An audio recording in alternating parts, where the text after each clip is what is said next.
that they face the wrath of the United States, but he did also warn any nation that's giving them refuge, and I guess he was thinking there of Afghanistan, that if they do not cooperate with the United States, they too will be regarded as being part of this attack on the United States. So we are obviously going to expect in the next few days, it could even be longer of course, some sort of major response.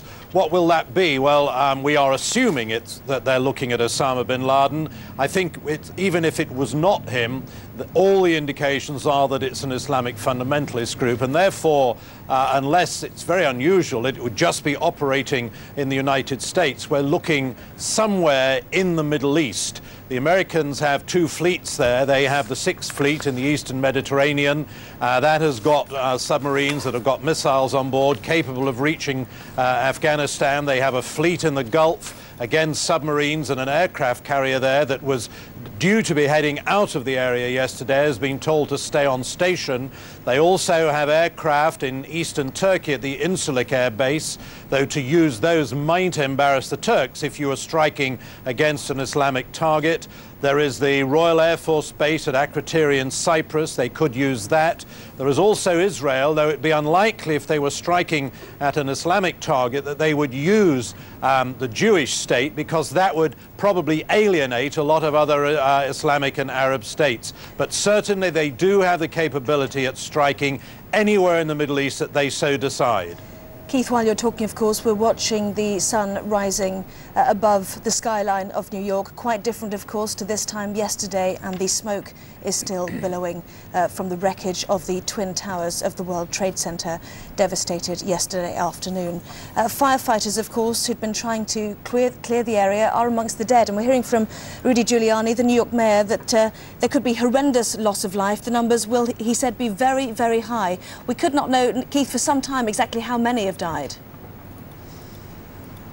Yeah, we are hearing figures now, and we've been hearing for some time, that there are maybe in excess of 300 firefighters who are unaccounted for. Now, obviously, if they're unaccounted for, these are people who, when they're fighting fires or taking part in rescues, all have radio communications. If they're unaccounted for, they're obviously ones who were in the building when it collapsed. But in the last hour or so, we've also heard that whereas before there was a figure of maybe 30 policemen missing, we're now hearing it could be as high as 80 policemen are missing.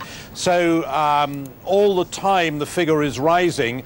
We may not know for weeks, to be honest, how many people are missing in New York, how many people are dead. If you just try and imagine the impacted rubble there, trying over the next few weeks, and it's going to take that long to get all that rubble out, and all the time you'll be finding what remains of people who were killed, it is going to be a long time, if ever, before we have a final figure. Here in Washington, they're talking about up to 800 people having died in the Pentagon.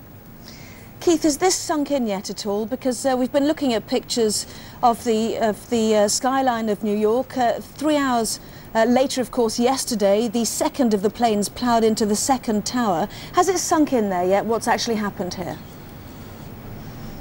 I think there was a certain numbness yesterday. People were saying, well, isn't this awful? And it couldn't really happen here. I know it's a corny old phrase to use, but it's just about dawn here. I can see in front of me the sun is just rising over some of the government buildings here.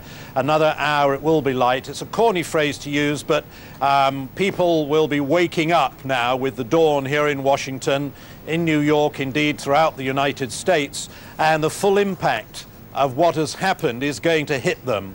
There is going to be anger, there is going to be dismay, and I would suspect there's going to be a certain amount of fear because, you know, life here has always been rather relaxed. There has been security, but this place has never been a real target for the terrorists, and one of the worst terrorist acts was actually carried out by an American citizen, a disgruntled American citizen.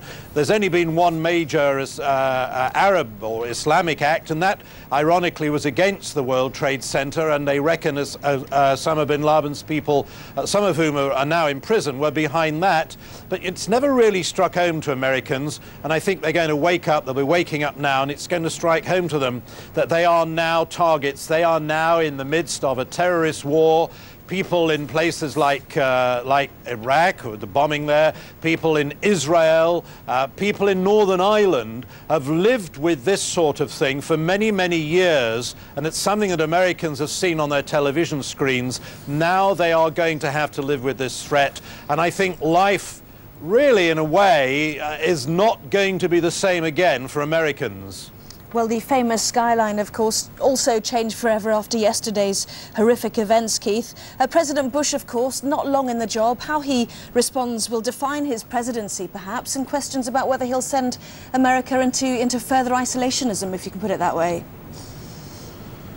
This is obviously a possibility. You know, Americans may well say, well, look, what happens when we get involved in the rest of the world? We've lost a lot of soldiers. They lost, in 1982, they lost over 200 US Marines, and then they lost soldiers in Somalia. There have been some casualties in the Balkans. Maybe Americans are going to say, look, Bush has got it right when he says we should not interfere unless it's in our interests. Maybe it's just possible Americans will say, let's withdraw into our borders, let's not interfere, let's look after our own interests, because we pay a heavy price when we start getting involved in other people's problems. Maybe that will happen. It's far too early to say yet. Well, there a poignant picture of a child's toy in the rubble there of the Twin Towers of the World Trade Center. The papers from those offices, of course, blowing in the street as the rescue efforts continue. 6 banks, 5 stockbroking firms, 8 law firms and 3 insurance companies used it as their headquarters. Many people in London offices of the banks have realised that their colleagues have not returned home last night, and we still don't know how many people died. Again, as we're saying, the skyline of New York is forever changed by these attacks. And Keith, the audacity of this terrorist attack is what has struck some people. Do you think the terrorists intended to totally destroy the Twin Towers, or was this simply meant to damage them? Well, I'm speculating here, but you know, it's very hard to imagine that these people could have imagined themselves that it would have this impact. I mean, obviously they knew they were going to destroy parts of the Pentagon, parts of the Twin Towers, because they flew the aircraft into them.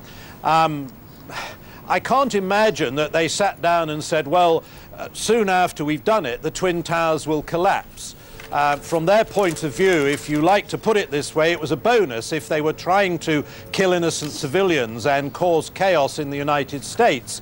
But certainly they set out to cause them